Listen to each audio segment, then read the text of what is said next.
Chapter 10. In October, Williams organized a hunt in the Cresaw Mountains with Joe Lake and Nas Tabega. However, Nas Tabega failed to return from his short visit home, causing concern for the rest of the group.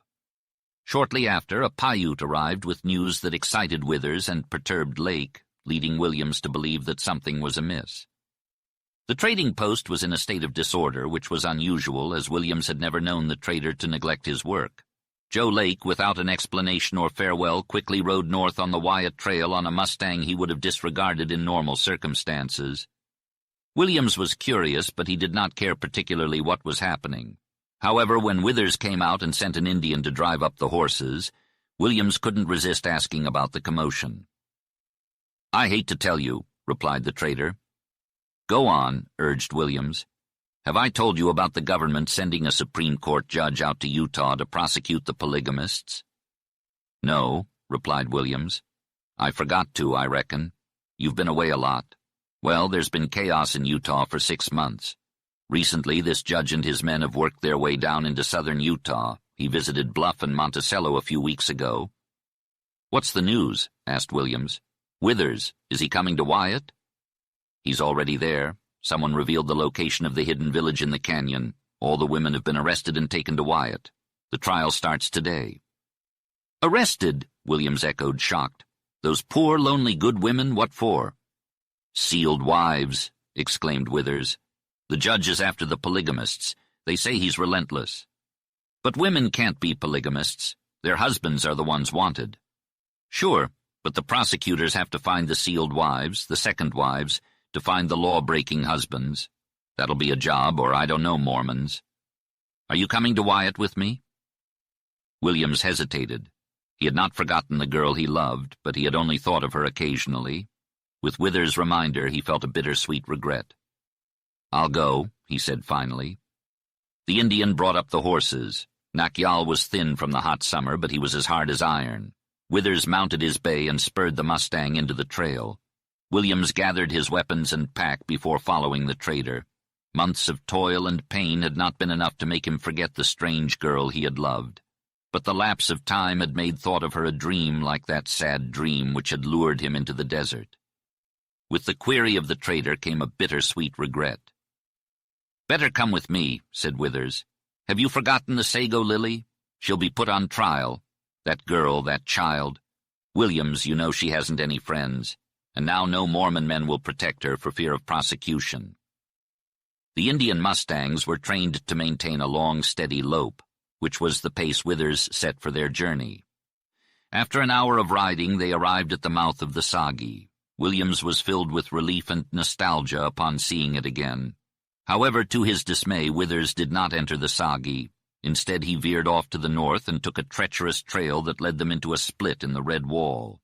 They wound in and out and climbed a narrow crack that barely allowed the horses to pass through. Once they reached the wild plateau, Williams felt like he was in a different world from the barren desert he had been in before.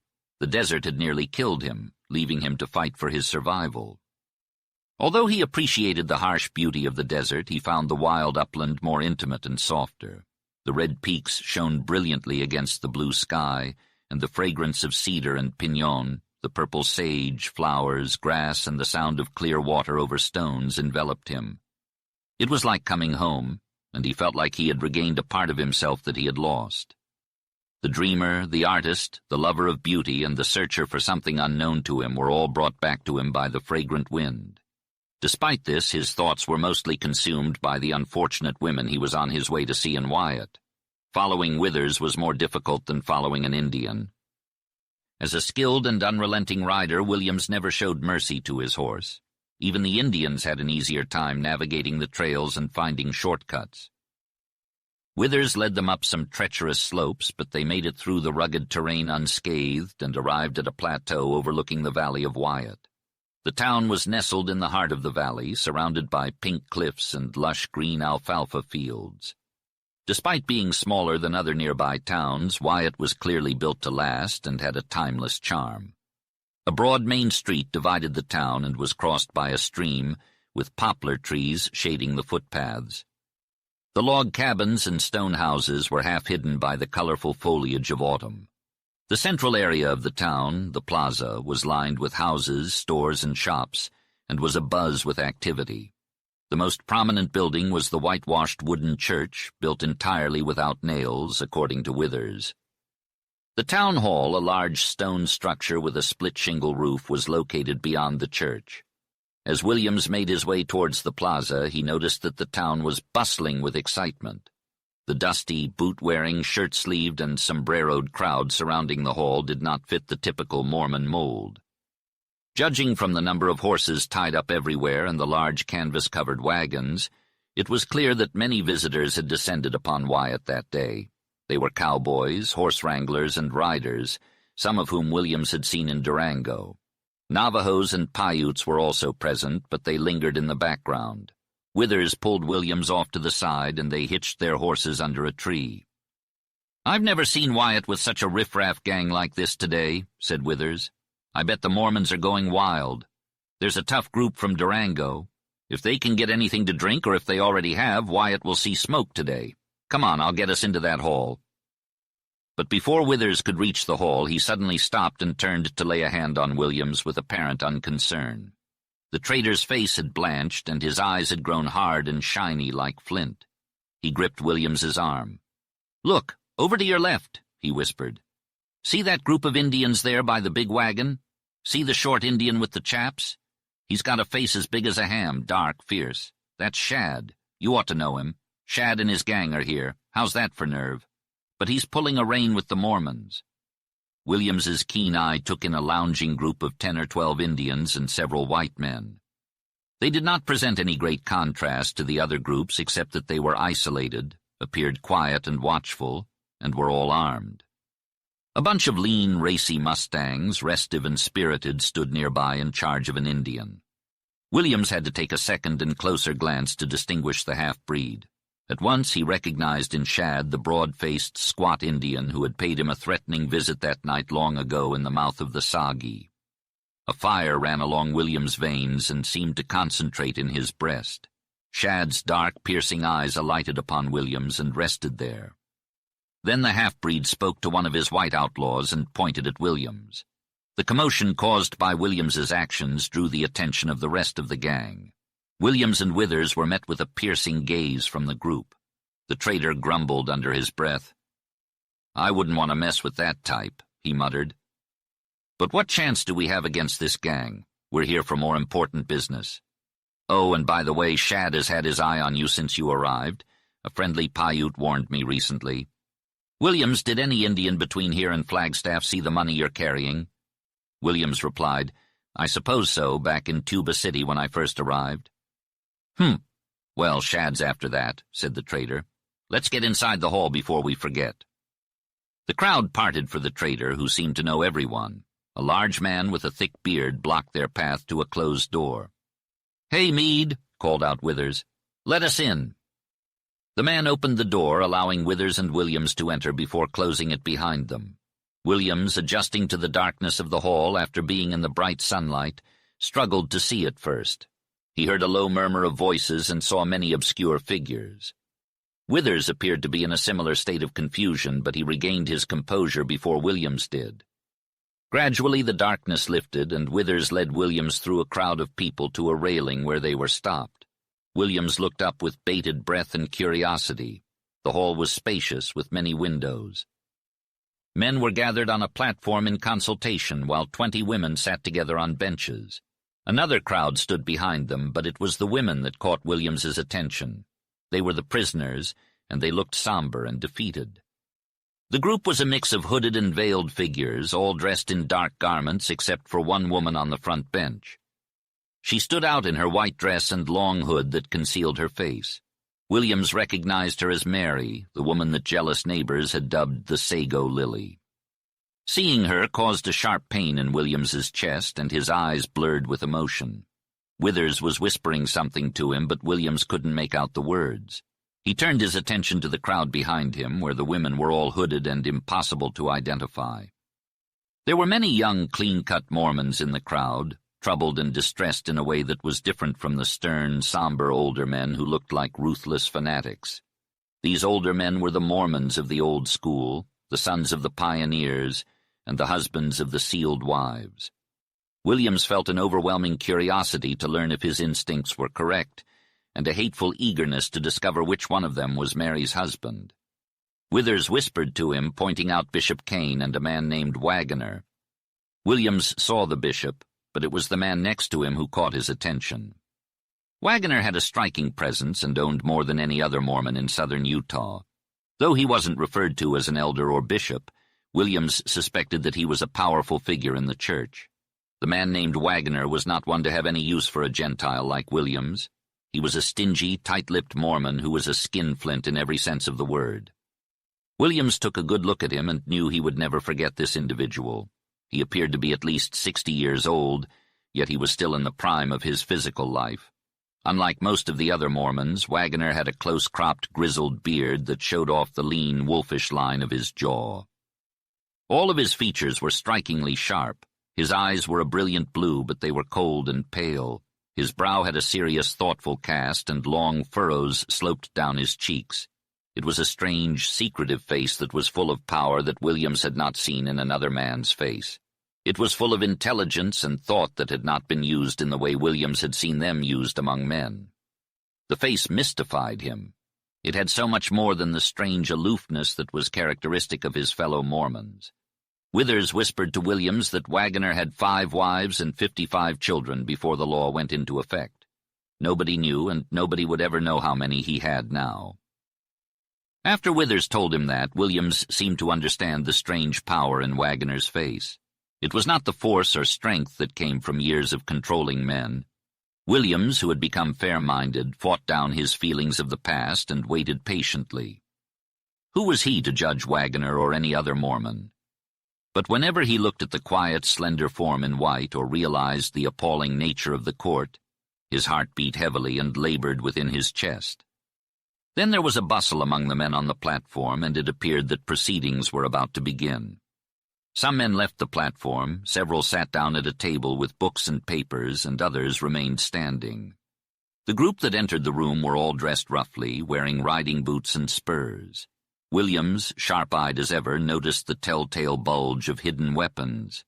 They looked like deputy marshals on duty, and the name Stone whispered around the room seemed to fit the judge's stony demeanor. He was an older man, suited to prosecuting the secret Mormons. His brow was ponderous, and his deep, cavernous eyes emitted gleams but betrayed no expression. The only saving grace of his stony face was his mouth. Williams assumed the man on the judge's right was a lawyer, and the one on his left an officer of the court, perhaps a prosecuting attorney. Suddenly the man on the judge's left stood up and pounded on the table, silencing the room. He perfunctorily and briefly explained that certain women had been arrested on suspicion of being sealed wives of Mormon polygamists and were to be tried by a judge of the United States Court. Williams felt the weight of the words in the silent room, but he gathered from the brief preliminaries that the trial would be a crude, rapid investigation, perhaps for that reason more sinister. The first woman, sitting on the foremost bench, was led forward by a deputy to a vacant chair on the platform just in front of the judge's table. She was told to sit down, but showed no sign that she had heard. When the judge courteously asked her to take the chair, she refused. Stone nodded his head as if he had experienced that sort of thing before, stroking his chin wearily. Williams conceived an idea that he was a kind man, despite his reputation as a relentless judge. "Please remove your veil," requested the prosecutor. The woman did so, revealing herself to be young and beautiful. Williams felt a thrill of recognition. It was Ruth, one of his best-known acquaintances in the hidden village. The woman standing before the judge was pale, but her eyes blazed with anger. She seemed to have no shame as she glared at the judge and his assistants, then turned her gaze to the crowd behind the railing. Williams, fully focused on the scene before him, thought he saw her stiffen slightly as her eyes met someone in the audience. The prosecutor instructed her to kiss the Bible and swear to tell the truth, which she did to the murmurs of the onlookers. The judge leaned back in his chair and fixed his eyes on her. "What is your name?" he asked. "Ruth Jones," she replied coolly. "How old are you?" 20.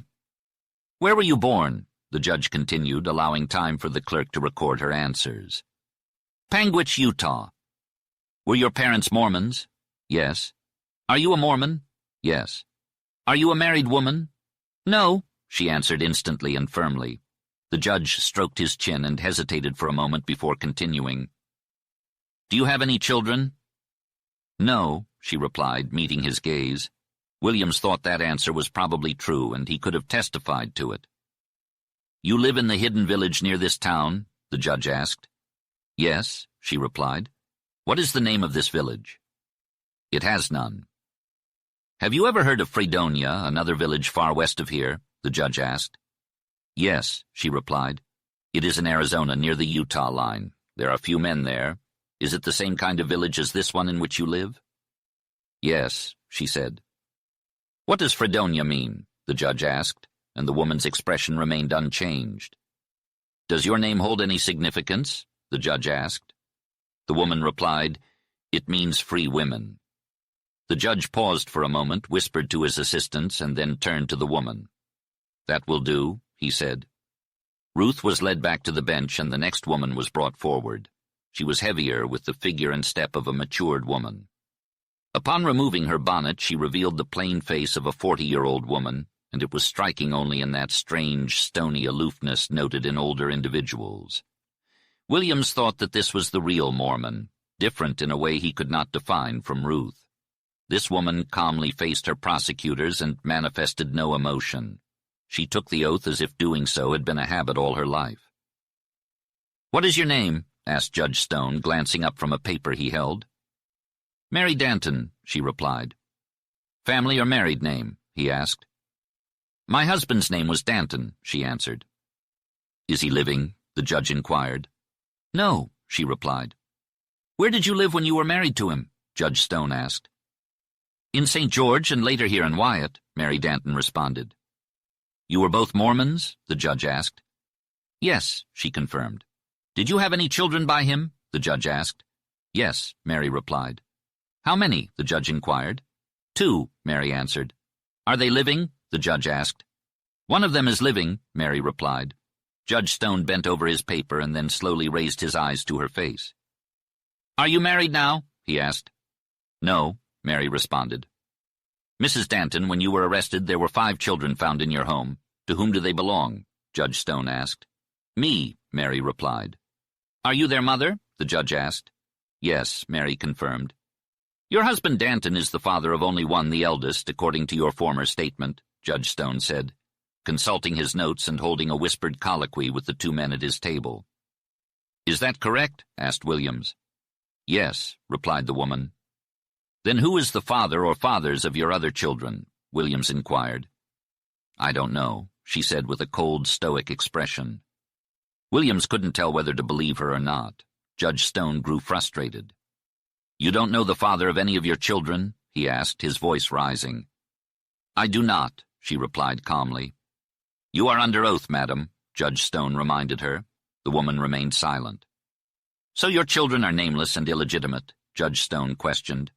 Yes, she answered. And you swear you are not a sealed wife of a Mormon? I swear, she replied. How do you support yourself? Williams asked. I weave, sew, bake, and work in my garden, she replied. Williams noted the luxurious cabin she lived in and questioned how she could afford it. My husband left me comfortable, she explained. Judge Stone warned her of the consequences of perjury, but she insisted she was telling the truth, even if it meant going to jail. After examining 3 more women with similar results, Judge Stone called for a break to consult with his assistants. Williams was relieved to have a moment to collect his thoughts. He was feeling a strong sense of anticipation as the next Mormon woman was brought in for examination. It was the woman he had once loved and still did. He was afraid that his emotions would give him away, and he didn't want to draw any attention to himself. He had expected the answers of the other women, but hearing them speak the truth under oath was still a shock. It was a reminder of the burden they carried and the sacrifice they had to make. He was bewildered and needed to make sense of it all.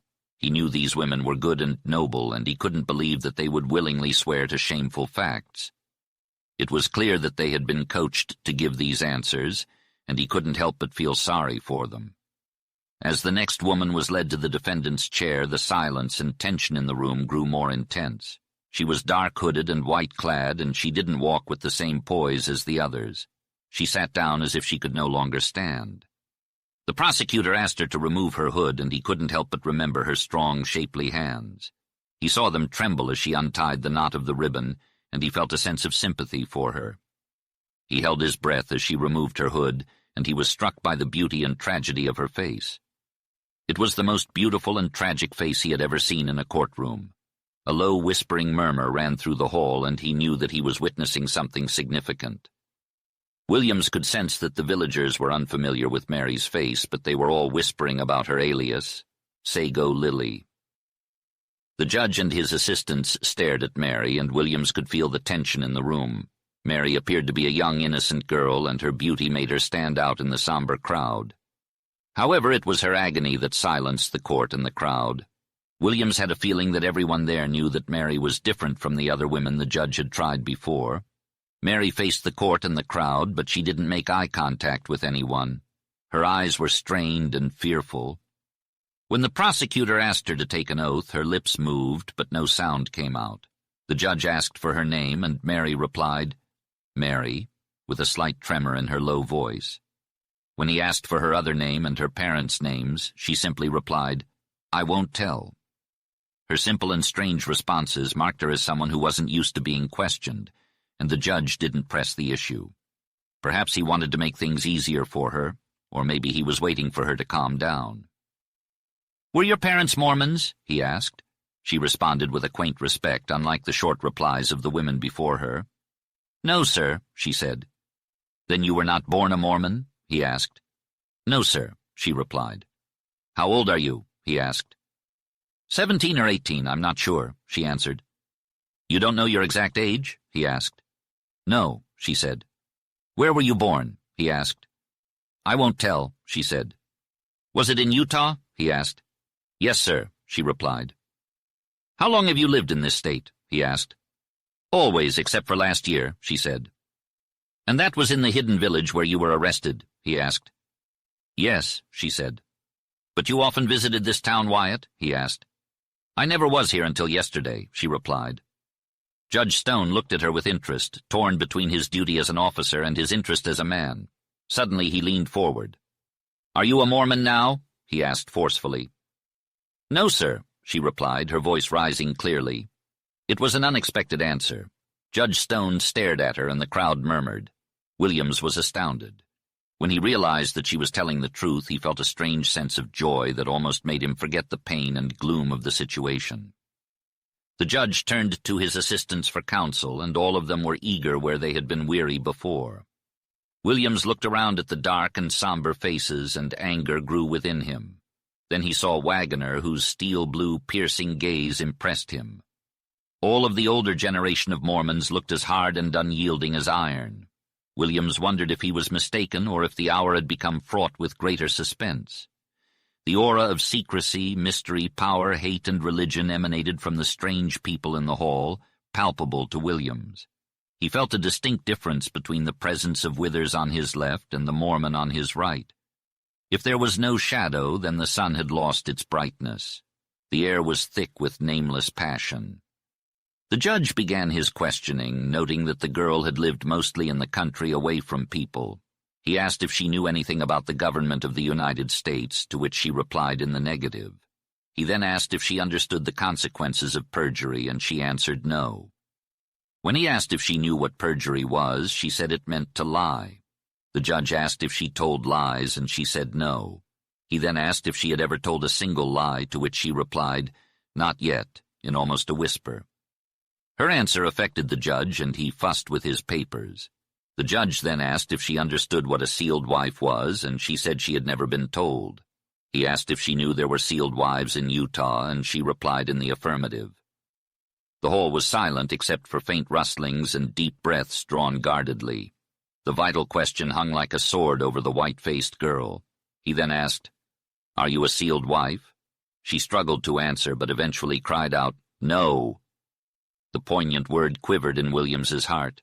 He didn't believe it. It seemed impossible that this was the first time he had seen the girl. He heard, felt, and sensed that there was something wrong. Her beautiful voice lacked a certain quality that was present before. There was something subtle, an essence, a ring of truth that was missing. It was a hellish thing to accuse this pure girl of lying and perjury. The heat within Williams was kindled to fire.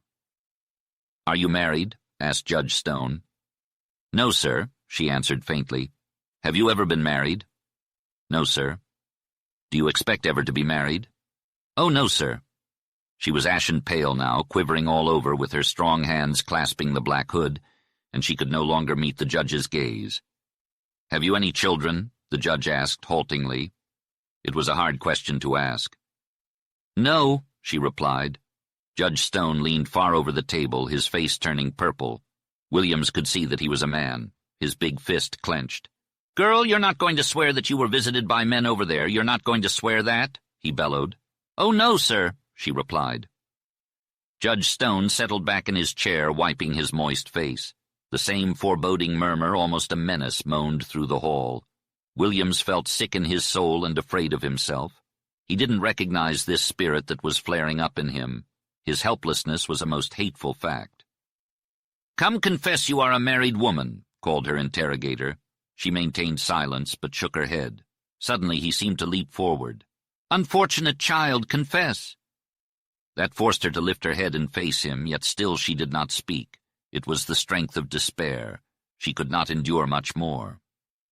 "Who is your husband?" he thundered at her. She rose wildly, terror-stricken. Terror consumed her, not of the judge, for she stumbled towards him with a trembling hand. It was something or someone far more terrible than any punishment the court could offer. Despite her fear, she was not immune to the judge's authority. She had weakened, and that was the source of her terror. "Who is the Mormon visiting you?" the judge roared, unrelenting. "I never knew his name," she replied. "But you would recognize his face. I will arrest every Mormon in this country and bring him before you. You would know his face?" "Oh, I wouldn't. I couldn't tell. I never saw his face in the light." Her tragic beauty, the certainty of a monstrous crime against youth and innocence, and the presence of an unfathomable agony and terror transfixed the court and the audience. They remained silent until she reached out blindly and collapsed in a heap on the floor.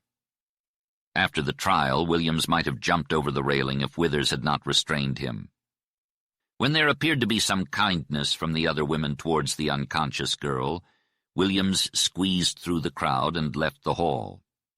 The gang outside that had been denied entry pressed upon Williams with jests and curious questions, and a good-natured attitude that grated on him.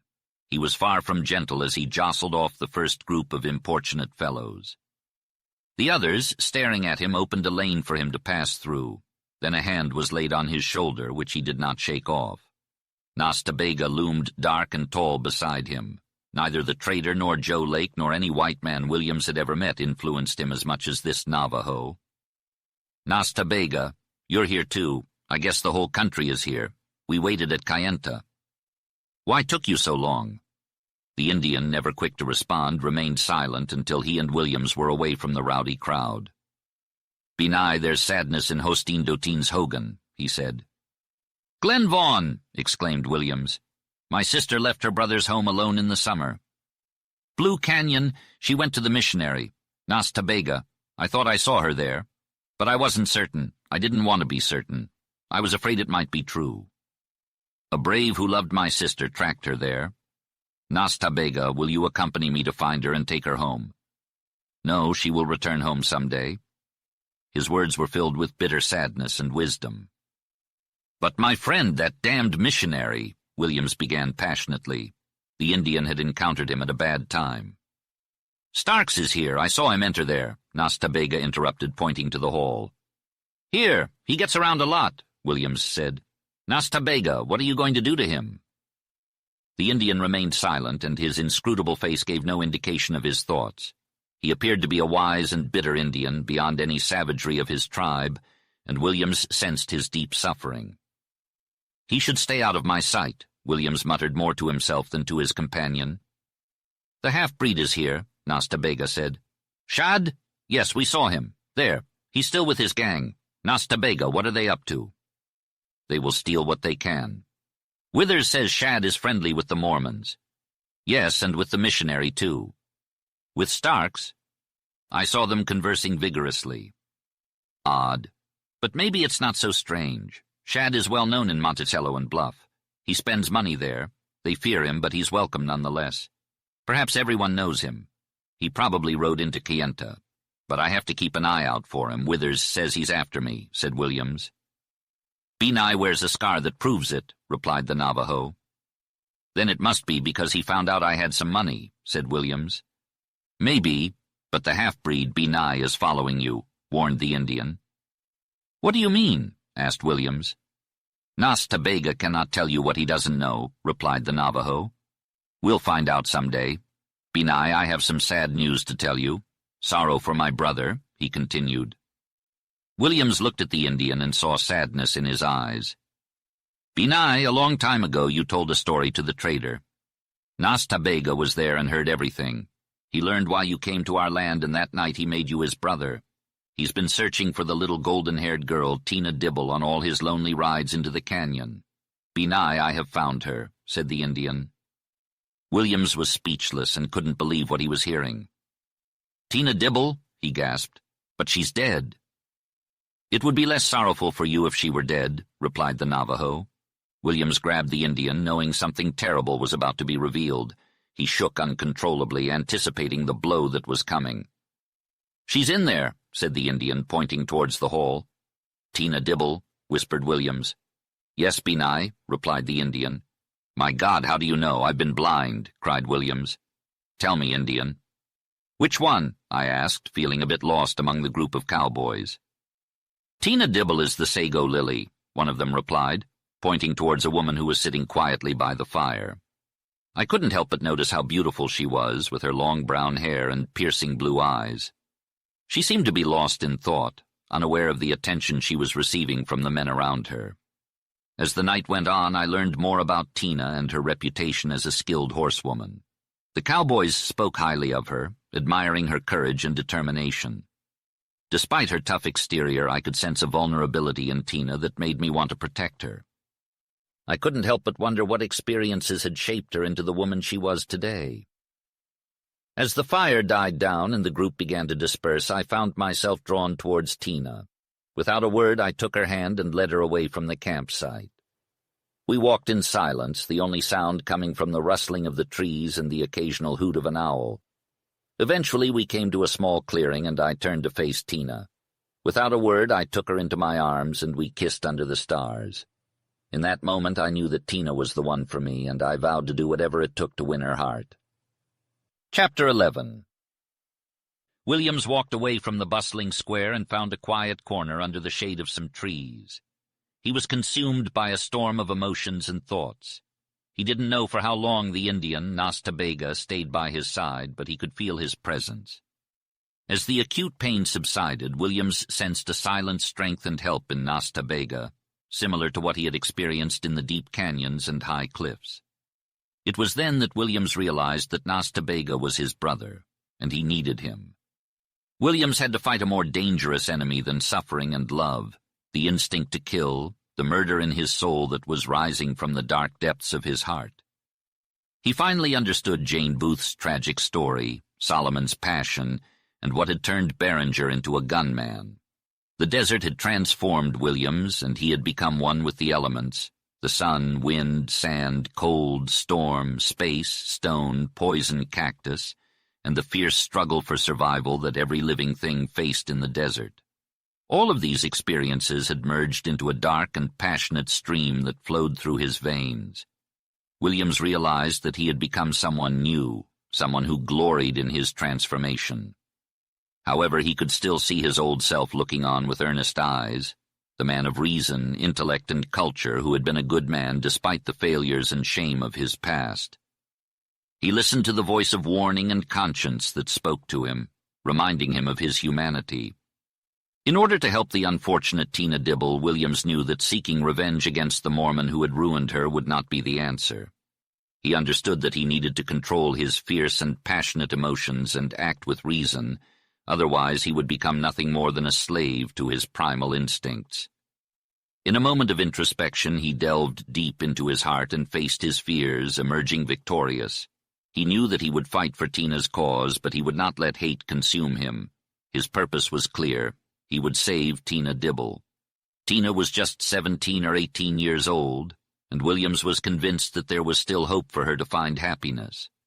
His dream had always been to find her in the lost Surprise Valley, and now that he had finally found her, he was filled with a sense of wonder. It was as if everything had fallen into place, and every memory of her was proof that she was the one he had been searching for. Her beauty was as rare and sweet as a lily. Her voice was soft and gentle, and her hands were strong and capable. Her lithe form and swift movements were a testament to her agility on the treacherous trails of the valley, and the haunting shadow of her eyes betrayed a deep sadness that only added to her allure. Williams knew that Tina had been raised in the wildness and silence of the Surprise Valley, under the tutelage of the broken Jane and Beringer. He had always loved the dream of saving her, and now that dream had become a reality. He loved Tina as if she were his own child, and he would stop at nothing to ensure her happiness and safety. Through the story he had been told and his own gradual realization, Tina Dibble had become something special to Williams, but then he learned the heartbreaking news that she was dead. In the wake of this revelation, he understood why he had grown to love Mary as well, but he could never see Mary the same way again. Tina Dibble and the sago lily were one and the same, and she was near him now, but he couldn't reveal himself or help her. She was trapped in a dark hall with the somber Mormons, alienated from the women and bound to one of the men. And after her failure in the trial, she was sure to be hated. As Williams thought about her past, present, and future, his heart sank and he felt a terrible pain in his chest. He doubted her claim that she wasn't a sealed wife. He was utterly powerless. But then a strange insight came over him, a gift from the desert. Tina wasn't dead. He had found her. Nothing else mattered in the face of this overwhelming truth, not even the implacable creed to which she was sacrificed. The love that suddenly bloomed within him was as mighty as the insight. It filled his soul with a strong, terrible, and deathly sweet wind. Tina's fate had drawn him to her, and now her agony, innocence, and beauty bound him to her forever. He was willing to do anything to save her, even if it meant waiting, planning, and struggling, or even risking his own life. As Williams pondered his next move, he knew that patience and cunning were his greatest assets. He realized that Judge Stone and his court would never be able to convict any Mormon in Wyatt, just as they had failed in other northern towns. The hidden village would eventually become known to all men, but the Mormons were set in their ways and would send their sealed wives back to the cannon and continue with their usual routines. Williams knew that change would only come with death. Despite this, Williams decided to remain in Wyatt and gain the trust of the Mormons. He would find work there, and if the sealed wives were not returned to the hidden village, he would resume his old duties of driving pack trains for Withers. If he didn't have that opportunity, he would find some other excuse to take him there. Williams was also determined to reveal to Tina Dibble that he knew her and her secrets. He was thrilled at the thought of hearing her story and finding out what had become of Jane Booth and Beringer. He believed that he would find them and take Tina and the others out of the country. Williams knew that this task would not be easy and that he would face great opposition. He felt a sense of duty, pity, and unselfish love, but he also felt a mystical force urging him to follow this path. He had a foreboding of the cost, but he was determined to see it through. As Williams and Nas Ta Bega made their way back to the town hall, they found that the trial had already ended and the hall was now closed. Only a few cowboys and Indians lingered in the square, preparing to leave. However, on the streets and in front of the stores, groups of people were engaged in earnest conversations. Williams walked around, hoping to run into Withers or Joe Lake. Nas Ta Bega, on the other hand, said he would take care of the horses first before returning. The town of Wyatt was not exactly known for its peace and quiet. In fact, there were signs that the town might soon experience some excitement and even violence, which was not uncommon in places like Monticello and Durango. There was only one saloon in Wyatt, and it was packed with rowdy cowboys and horse wranglers. Williams spotted a group of Mustangs that belonged to Shad and his gang, being taken care of by the same Indian who had caused trouble earlier. The men were inside the saloon drinking. Next to it was a tavern called Hopewell House, a stone building that looked quite impressive. There were Indians lounging outside. Williams decided to enter Hopewell House. The moment he stepped inside, he was met with a loud noise and a crowd of men. The room was large and bare, with no ceiling except for the roof. It was clear that this was a popular spot for the locals. Williams saw Joe Lake talking to Bishop Kane and some other Mormons. The bishop greeted Williams warmly, and soon Joe introduced him to the others. "Have you seen Withers?" asked Williams. "He's probably around somewhere," replied Joe. "You might as well stay here. He'll show up sooner or later." "When are you going back to Cayenta?" Williams asked. "It's hard to say. We'll have to call off our hunt. Nas Ta Bega is here too," Joe replied. "Yes, I've been with him," Williams said. The older Mormons moved aside, and Joe mentioned that he was half-starved. Williams followed him to another room that seemed to be a dining area. There were several men seated at a long table. The box at the end of the seat was barely big enough for Joe and Williams, but they took the risk and sat there. "Saw you in the hall," said Joe. "It was rough, wasn't it?" Williams replied, "Joe, I never knew how much I could say to you, so I don't talk much." "But it was rough." Joe became irritated and said, "You don't need to be scared of me." This was the first time Williams had heard Joe speak in such a manner. "I'm not scared, Joe, but I respect you more than I can say for your people." "Did you stick it out until the end?" Joe asked. "No, I had enough when they finished with Mary," Williams said, lowering his head. He heard Joe grind his teeth in anger. There was silence for a moment as neither man looked at each other. "The judge was pretty fair, I reckon," Joe said eventually. "Yes, I thought so. He could have—" Williams didn't finish his sentence. "How did it end?" Joe asked. "It ended well," Williams replied. "No conviction, no sentence?" Williams felt curious. "No," Joe snorted. "That court could have saved their breath." "As old friends now, Joe, that trial established one fact, even if it couldn't be proven. Those women are sealed wives," Williams said. Joe didn't respond. He looked gloomy, and his lips were tightly pressed together. Today he seemed more like a Mormon. "Judge Stone knew that as well as I did," Williams continued. "Any man with good sense could have seen it. What an ordeal for those good women to go through. I know they're good. And there they were, swearing to—" "It made me sick," Joe interrupted in a growl. "I bet it made Judge Stone sick, too. After Mary went down, he conducted that trial like a man cutting out steers at a roundup. He just wanted to get it over with. He never pressured anyone for answers. Riding down Wyatt Way was a terrible idea. It's in the middle of nowhere. There were only 6 men in the group, and their horses were in poor condition. Regardless of them being government officials, they were not safe, and they had a hunch." "Have they already left?" asked Williams. "We packed up an hour ago. I didn't see them leave, but someone said they did. They took the Bluff Trail, which was the only trail they could take unless they wanted to go to Colorado via Cayenta." "That might have been the safest route," replied Joe. "What could happen to them?" asked Williams, looking at the Mormon quietly. "Well, you know that rough trail. It's tough on horses. Weathered slopes, slippery ledges, a rock could fall on you at any time. Plus, Shad's gang is here, and there are also bad Paiutes," explained Joe. "What happened to the women?" Williams asked after a while. "They are with friends," Joe responded. "Where are their children?" asked Williams. "They are over there with the older women. They couldn't be brought over." "But there are some pretty young babies in that group that need their mothers," Joe said. "I agree," replied Williams constrainedly. "When will their mothers come back for them?" "Tonight, maybe, if this group of cowboys and wranglers leaves town. It's a bad mix, Williams. I have a hunch about that. These guys will get drunk, and trouble might arise if they approach the women," Joe warned. "You mean they might get drunk enough to take advantage of those poor women and take their oaths literally, pretending to believe what they swore they were?" Williams asked. "I reckon you've got the hunch," replied Joe gloomily. "My God, man, that would be terrible," exclaimed Williams. "Terrible or not, it's likely to happen. The women can be kept here for a while longer. I don't think there will be any trouble here. It will be in the valley. Williams, getting the women over there safely is a job that's been assigned to me. I already have a group of men." "Can I count on you?" Joe asked. "I'm pleased to hear you're well respected.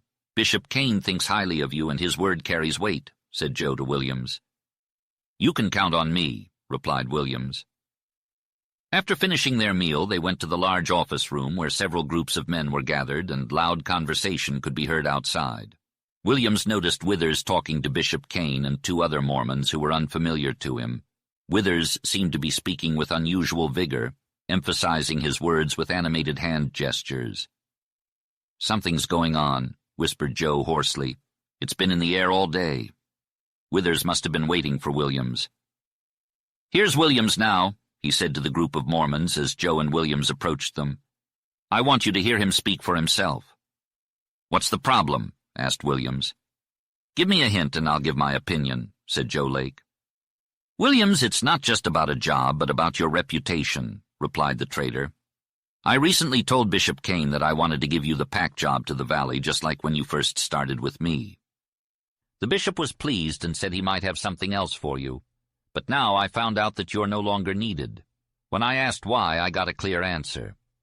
Starks has been saying things about you, one of which, and the one that bothers me the most, is that you would do anything, even pretend to be interested in Mormonism just to be with their women. Starks is your enemy, and he's worse than I thought. Now I want you to tell Bishop Kane why this missionary has a grudge against you." "Gentlemen, I punched him," replied Williams simply. "Why did you do that?" inquired Bishop Kane curiously. Williams recounted the incident that had occurred at Skimmer Lake, which now seemed to be coming back to haunt him. "Are you implying that he had bad intentions towards the Indian girl?" asked Kane. "I ain't insinuating nothing. I'm just telling you all what happened and why I did what I did," Marcus Williams declared firmly.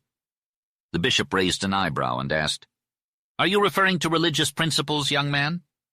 Williams shook his head and replied, "No, sir. I'm talking about a man's principles." Withers interrupted bluntly, "Bishop, have you ever seen Glen Vaughn?" The bishop shook his head.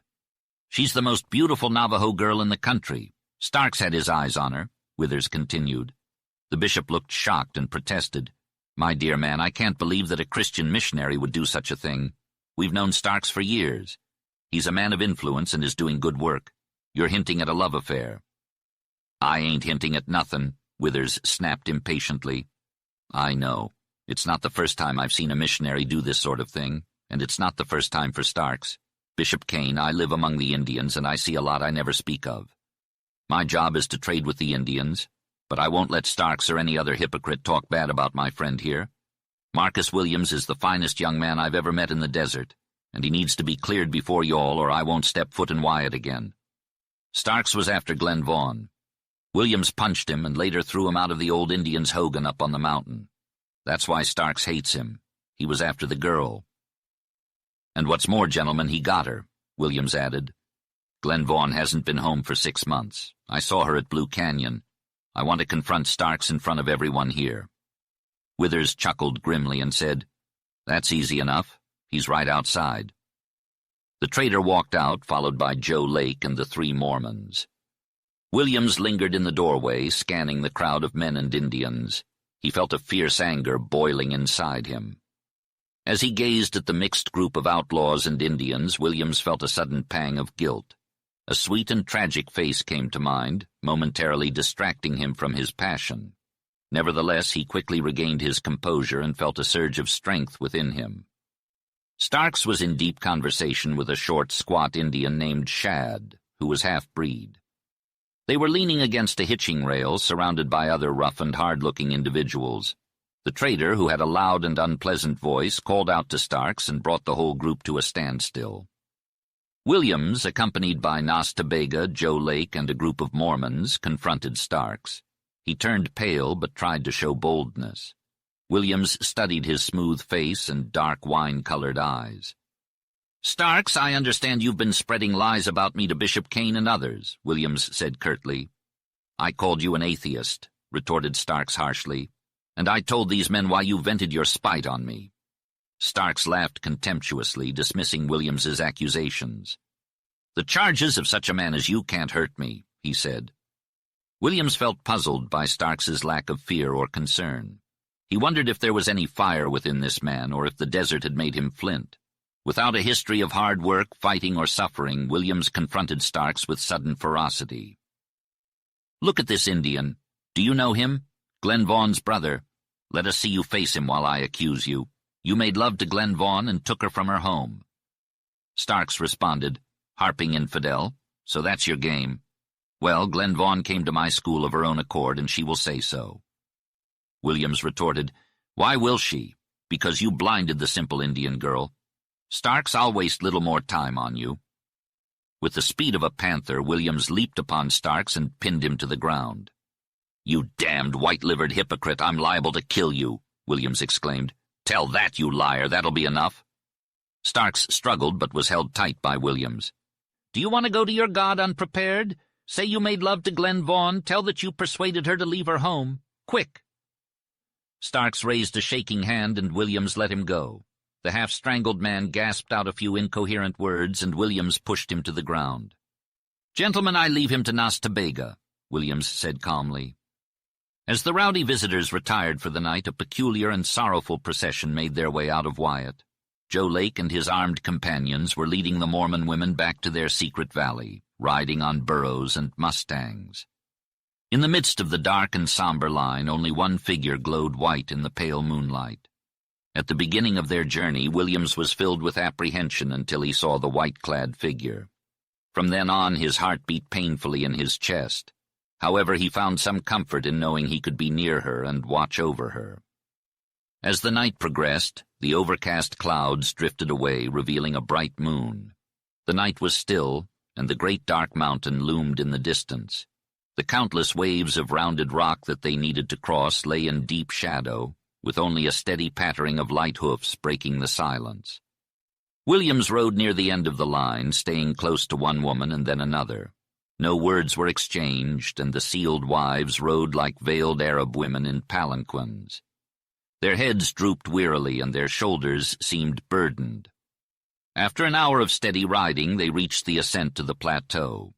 Here, with the beginning of rough and smooth trails, the work of the escort began. The line lengthened out, and each man kept to the women assigned to him. Williams had 3, and one of them was the girl he loved. She rode as if nothing in the world mattered to her. As soon as he could trust his voice and his control, he planned to let her know he was there with her as a friend. 6 months had felt like an eternity to him, and he couldn't help but wonder if it was the same for her. Had she forgotten about him? He felt like a coward for leaving her and wished he had known better at the time. As they rode, her burro was slow and kept blocking the path for those behind them. Eventually the animal became lame and the other women continued ahead. Williams stopped his own horse and offered it to her, his voice shaking with pain, regret, and love. She obediently dismounted from the burro and got on his horse, but he had to adjust the stirrups for her. As he fumbled with the buckles, he sensed a change in her demeanor. He knew without looking up that she was staring at him. The stillness around them was palpable, and the moon cast a cold white light over the landscape. Suddenly she leaned towards him and tore back her hood, revealing her white face and eyes that shone like the night sky. "You," she whispered, and he felt his blood begin to boil with excitement and anticipation. What did that word mean? Could any other word have conveyed so much? He would never forget that moment for as long as he lived. They were alone, the others having gone too far ahead to hear anything. The shadows of pinyons crossed the smooth stone slopes, and the air was heavy with unspoken emotions. "I ain't nobody else," he slurred, his words slurring together. Her hand, delicate and pale, reached out to him, and he grasped it with his own. He stood there, frozen in the moonlight, staring at her with wonder. She was a vision, with her dark, mysterious eyes and her hair shining like silver. She let go of his hand and pulled up her hood, the light reflecting off her hair as it disappeared. He took Nakyal's bridle and led him up the trail, the moon casting a soft glow on the path. The next day, cowboys and wranglers rode into the quiet valley where the Mormon women had been returned. They searched for tracks and trails like Indians, setting up camp under the cedar trees with their horses hobbled nearby. Williams and Joe Lake had set up camp near the spring, and the other men went to the women's homes. As more visitors arrived, the homes became dark and quiet, as if abandoned for the winter. Not a single woman showed herself. Williams and Joe met with the new arrivals, ready for any trouble that might come. Most of the visitors were harmless and just curious, believing that the village was truly full of free women. However, there were some who were crude, wicked, and dangerous. As the night wore on, the valley filled with smoke from the fires and the sound of raucous singing. As the sun began to set, the curious visitors strolled around the village in small groups, examining the dark cabins and making jokes. Joe had told Williams that all the women were placed in a limited number of cabins to keep them safe. Williams didn't witness any unpleasant incidents in the village, but as the visitors headed back to their camps, they stopped by the spring, and here trouble brewed. Despite the fact that most of these cowboys and their friends were decent and starting to understand the reality of things, they didn't feel like being polite to Williams. They were obviously not Mormons, and his position as a Gentile among these Mormons was questionable. They might have been envious, and they made remarks that he couldn't ignore. Additionally, Joe Lake's growing impatience made things more challenging for Williams.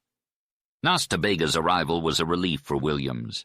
The Indian listened to the loud talk of several people around the campfire, and from that moment on he was like Williams's shadow, quiet, serious, and watchful.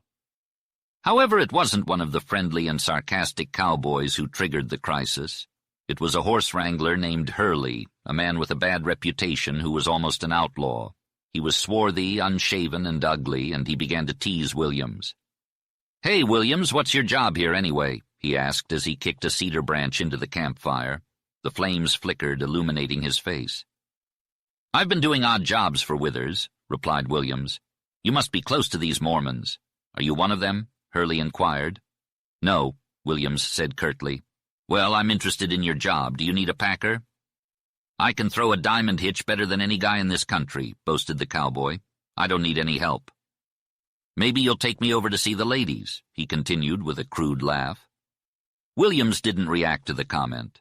Hurley waited, grinning as he looked from the interested listeners to Williams. "You want to have them all to yourself, huh?" he taunted. Williams had enough and punched him hard, sending him tumbling to the ground like a log. Hurley, cursing as he tried to get up, drew his gun. Nas Ta Bega, quick as lightning, kicked the gun out of his hand. Joe Lake picked it up and calmly cocked the weapon, standing over Hurley. "Get up," he ordered, revealing his ruthless Mormon side. Hurley slowly got up, but Joe prodded him in the stomach with the gun, causing him to flinch. "Rustle," said Joe, prodding him harder. The gun didn't have a hair trigger, so it didn't go off. "Joe, maybe it's loaded," protested one of the cowboys. Hurley backed away, with Joe following him closely into the darkness. The campfire was quiet for a while, but eventually some of the men walked off and others started chatting.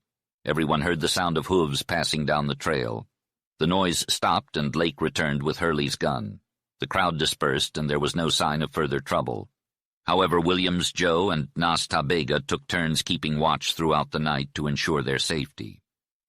Early the next morning, the better visitors left the village. "There's no point in sticking around here," one of them stated, and they rode away as amicably as they had arrived. A group of 6 or 7 outlaws stayed behind, determined to cause trouble. They were joined by more from Wyatt, and they avoided the camp by the spring. When Williams and Lake tried to approach them, they kept their distance. Joe suspected that they were planning something nefarious. Throughout the morning they lounged under the cedars out of sight, and it was clear that the newcomers had brought liquor. As they gathered around their camp, half-drunk and rowdy, some wanted to go into the village, while others tried to hold them back. Joe predicted that someone would be shot. Williams agreed, and they decided to take refuge in one of the cabins. For a couple of hours they saw and heard nothing from the outlaws. Then a shot rang out from the village, followed by a yell and a volley of gunfire. The tension was palpable until the sound of hoofbeats broke the silence. Nas Ta Bega called Joe and Williams to his window, where they saw the unwelcome visitors ride down the trail and disappear into the cedars. Joe counted them and reported that all but one had left. "Reckon he got it," he added. It turned out that one of the outlaws, a notorious rustler named Harker, had been killed, but no one knew by whom. He had tried to force his way into a house and paid for it with his life. Williams worried that the women would be arrested again, but Joe scoffed. "There ain't any law," he said. The sheriff's office in Durango, Colorado was the nearest option. According to the speaker, the sheriff would reward them for killing Harker. It was a job well done, and it would teach the troublemakers a lesson. The next day, life resumed its old order in the village. Withers arrived with a heavily loaded pack train, indicating that the Mormons were not only going to continue living in the valley, but also to build, plant, and expand. Williams was pleased with this news. The village would be less lonely, and he would have plenty of work to keep him occupied. Bishop Kane sent a message through Withers offering Williams a position as a teacher in cooperation with the Mormon teachers. Williams had no qualms about accepting the offer. On the fourth evening after the unforgettable moonlit ride to the valley, Williams walked under the dark pinyon trees on his way to Tina Dibble's cottage. He stopped in the darkness and memories flooded his mind. He felt as though the 6 months had been erased, and he was back on the night he had fled. But now everything was quiet. He had to start somewhere. The problem was how to meet her, what to say, and what to hide. He knocked on the door and she answered. The meeting was nothing like he had imagined it would be. She, like the other women, was nervous and scared. She was alone in the cottage. He quickly reassured her that there was little chance of any further trouble like the one they had experienced last week. He always talked fast during his visits to her, just like he did before. He used his wit to keep her entertained, and his emotions made him even more eloquent. He didn't want to make things personal, so he talked about his prospects in the village and tried to distract her from her own situation. When he left, he was glad to know he had succeeded in making her feel better. However, he couldn't ignore the fact that he was being dishonest and knew he couldn't keep it up for long. He spent the whole night thinking about it. The next day, he threw himself into the village's activities and was the life of the party. He didn't need any inspiration to be kind and friendly, but he wanted to make a deep impression. He wondered if there was a woman he could trust in the village, and his instincts led him to Ruth. She was bitter and hard, not very religious, and wanted to experience life. She was stuck in a lonely valley, and Williams's visits were a welcome distraction. He noticed that she had changed a bit, but he couldn't tell if it was due to the additional 6 months of trouble and pain, or if she was becoming more rebellious. Eventually, he realized that she was regressing and didn't have enough faith or courage to carry the burden she had taken on. She was ready to love him, but he wasn't afraid of that. If she loved him, he thought it might be the anchor she needed. He saw the danger she was in and became the real helper he had never been before in his ministry. For the sake of Tina Dibble, Williams found the power to influence her. He spent some part of every evening with her, and the visits were no longer a secret to the village. However, women gossiped and were jealous of her. Joe Lake, a droll Mormon, had also been hard hit by Tina and took village talk to heart. Williams had expected Joe to be antagonistic, but he was not. Williams lived for his time with Tina in the twilight, but he was unable to shake her despair. He tried everything he could to help her, but something had blunted her. The shadow of her baneful trial was ever present, and Williams sensed a strange terror in her. She was waiting for the visit of the Mormon whose face she had never seen. Williams prayed he would never meet this man. Upon arriving at the girl's home, she greeted him with a smile, but it quickly faded as she retreated back into her gloom. When it was time for him to leave, she said goodnight with a sense of reluctance and an unspoken need. Eventually, he reached his limit and decided to reveal something about himself. "You never ask me anything about myself," he said. "I'd like to hear," she replied timidly. "Do I seem unhappy to you?" he asked. "No, not at all," she replied. "Well, how do I seem to you?" he asked, taking a new approach. "You seem very good and kind to us women," she answered. "I don't know about that. Even if I am, it doesn't bring me happiness," he said. "Do you remember what I told you once about being a preacher and how I came out here chasing a dream of a lost girl named Tina Dibble?" "I remember," she replied quietly. "Listen," he said, his voice a little husky. "The loss of faith in my name didn't bring me out here. It was love for Tina. I dreamed about her until I loved her. I dreamed that I would find her at the foot of a rainbow. Dreams. But when you told me she was dead, I accepted it. I respected your reticence. But something died in me then. I lost the best part of myself, the part that could have uplifted me. I went away down into the barren desert, and there I rode and slept and grew into another harder man. Yet strange to say, I never forgot her. As I toiled and suffered and changed, I loved her, or at least the thought of her more and more. Returning to these walled valleys, I am greeted by the scent of pinyon, the sight of flowers nestled in crevices, the wind that whistles at the heights, and the quiet and captivating beauty of this place. It is here that my dreams return, and she is always with me. Her spirit is what keeps me kind and good, as they say, yet I cannot help but suffer and yearn for her while she is no longer alive. If I love her while she is dead, how could I not love her while she was alive? I am nothing but a dreamer, and every day I go about my work, but at night I lie awake with thoughts of that lost girl on my mind. I love her. Does that sound strange to you? If you understood, it would not. You see, I had lost all faith and hope. It was only when I set myself the task of finding Tina Dibble that I regained some faith. I knew it would take fire, iron, and blood to save her, but I was willing to do whatever it took. My work remains incomplete, and I have never saved her. But it is strange how just loving her and living in the wilderness where she might be has given me hope once again. It was through Tina that I met Nasta Bega, an Indian who has saved my life and taught me much. Without her, I would never have learned about the naked and vast earth, the wild upland's sublimity, or the majesty of storms, nights, and suns. In my quest for a lost girl, I may have stumbled upon a place where I can find my salvation and God. So do not marvel that I still love Tina Dibble, for she is not dead to me. Do you find it strange that I love her, knowing that even if she were lost or trapped in a canyon, my destiny would lead me to her and save her? Williams spoke with overwhelming emotion.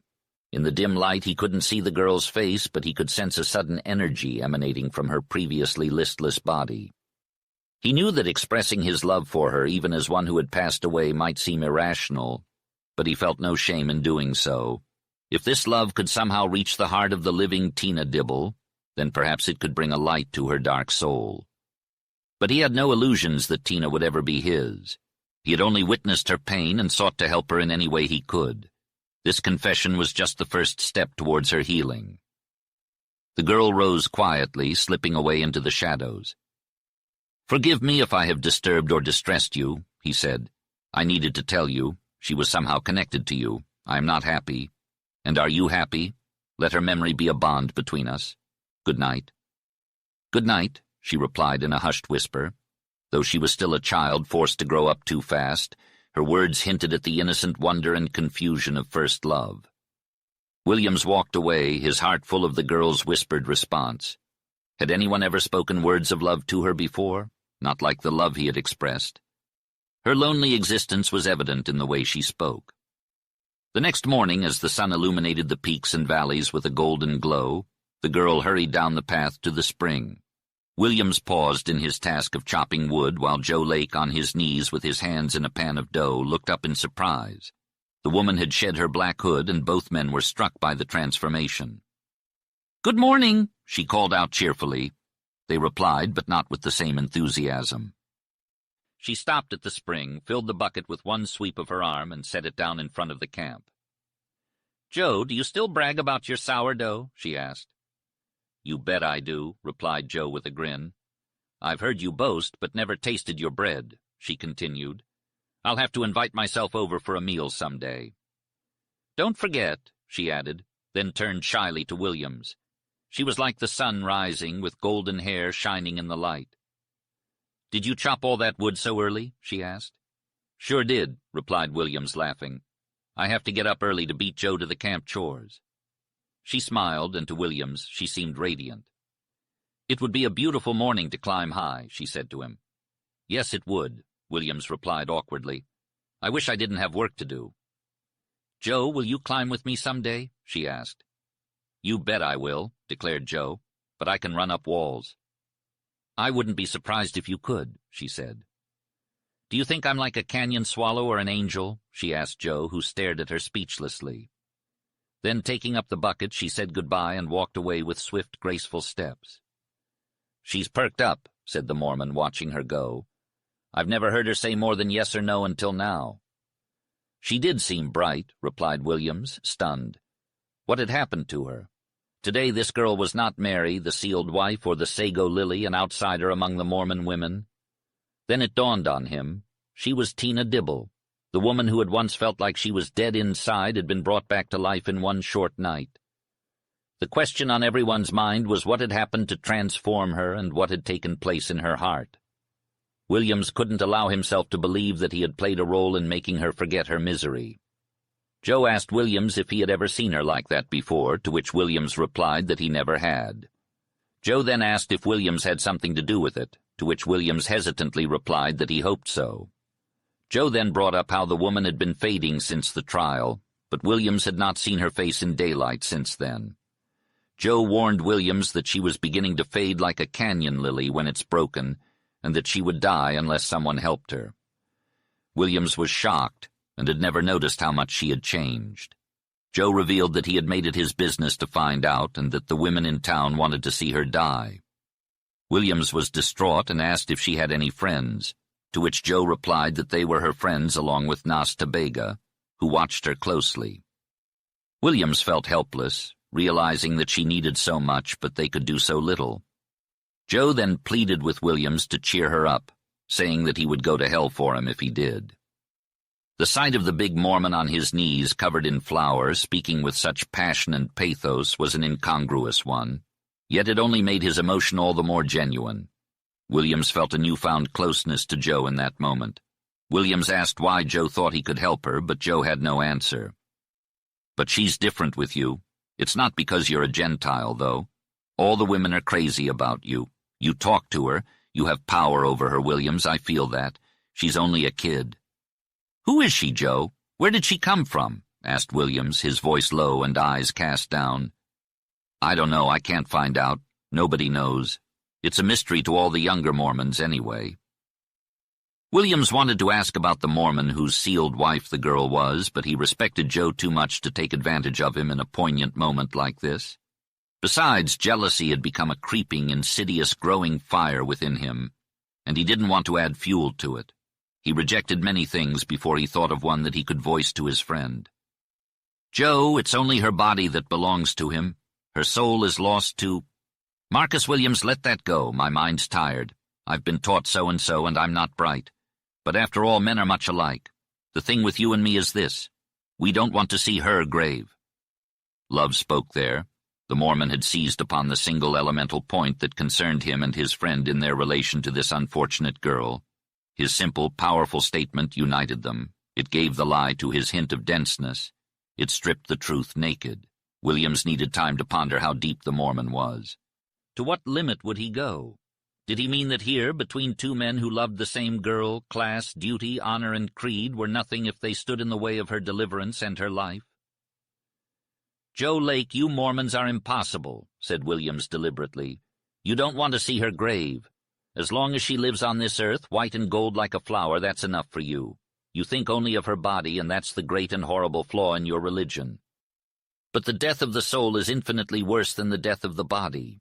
I've been thinking about her soul. So here we stand, you and I. You to save her life, and I to save her soul. What will you do?" "Why, Marcus, I'd convert," he said with a terrible softness. It was a softness that scorned Williams for asking, and likewise it flung defiance at his creed and into the face of hell. Williams felt the sting and the exaltation. "And I'd be a Mormon," he said. "All right. We understand each other. I don't have any idea what you mean or what can be done. But I say go slow so we won't all end up in graves. First, cheer her up somehow, make her want to live. But go slow, Marcus, and don't be with her late." That night, Williams found her waiting for him in the moonlight. She was a girl who was as transparent as crystal-clear water, who had left off the somber gloom with the black hood, who tremulously embraced happiness without knowing it, who was one moment timid and wild like a half-frightened fawn, and the next exquisitely half-conscious of what it meant to be thought dead, but to be alive, to be awakening, wondering, palpitating, and to be loved. Williams lived the hour as a dream and went back to the quiet darkness under the cedars to lie wide-eyed, trying to recall all that she had said.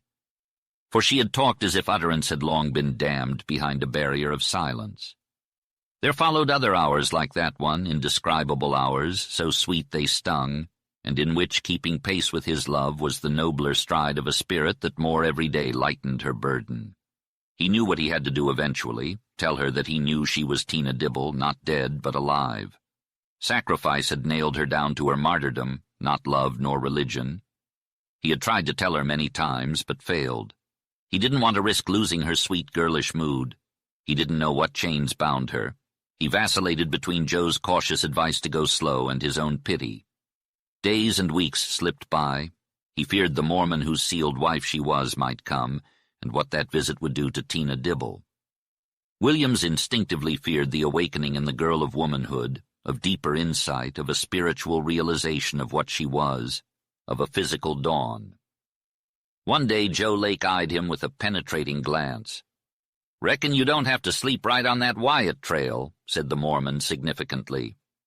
Williams felt the blood burn his neck and face. He had pulled his tarpaulin closer to the trail, and his motive was as an open page to the keen Mormon. "Why?" asked Williams. "There won't be any Mormons riding in here soon by night to visit the women," replied Joe bluntly. "Haven't you figured there might be government spies watching the trails?" "No, I haven't." "Well, take a hunch then," added the Mormon gruffly. Williams divined, as well as if he had been told, that warning word had gone to Wyatt. Gone, despite the fact that Nas Ta Bega had reported every trail free of watchers. There was no sign of any spies, cowboys, outlaws, or Indians in the vicinity of the valley. Williams felt an overwhelming sense of gratitude towards the Mormon, which he found unreasonable and perturbing. However, he couldn't help but feel jealous if he loved one of the sealed wives. Joe's hint had caused Williams to delay revealing his feelings to the girl he loved. He had lived in his dream, helping the girl grow further away from her troubles until he could no longer contain his emotions. One night Williams led the girl away from the cottage to the west end of the valley, where it was wild, lonely, sad, and silent. The moon was full, and the great peaks were crowned with snow. A coyote howled in the distance, and a few melancholy notes from a night-bird could be heard. The air was clear and cold, with a tang of frost in it. Williams gazed at the vast uplifted insulating walls, and he knew that these walls, the silence, shadow, and mystery, had been nearly all of Tina Dibble's life. He felt them all in her. He stopped near a huge flat stone where he had come often alone and sometimes with Ruth, and faced Tina Dibble in the spirit to tell her gently that he knew her, and sternly to force her secret from her. "Am I your friend?" he began. "Ah, my only friend," she said. "Do you trust me, believe I mean well by you, want to help you?" "Yes, indeed." "Well then, let me speak of you.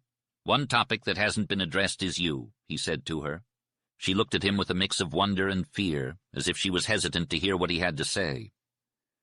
"Our friendship is unusual, isn't it?" he continued. "I don't really know, since I've never had a friendship like this before. It's strange because I'm a young man and you're a married woman, yet we spend a lot of time together and enjoy each other's company." "Why is that strange?" she asked him. Williams suddenly realized that what was natural shouldn't be considered strange. His sophistication had taken over, and he needed to speak to her in a way that she would understand. "Forget about it being strange.